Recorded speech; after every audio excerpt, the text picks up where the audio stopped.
This is the brief on point source diffusion. So we're diving into the stationary solution for diffusion. We're going to look at what happens when you have a substance coming from a constant single point, like a tiny steady leak. This shows us the fundamental rules for how stuff spreads out and finds a perfect balance in space. Okay, so let's get into the key takeaways.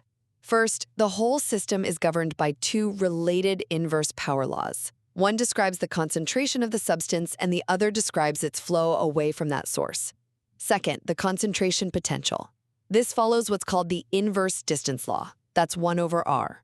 It just means the farther away you get, the less concentrated the substance is.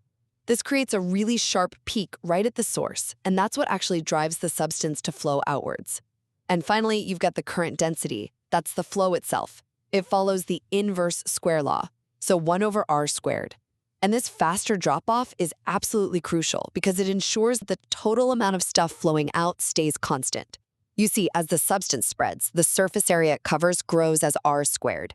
So the flow has to decrease by 1 over r squared to keep everything perfectly balanced.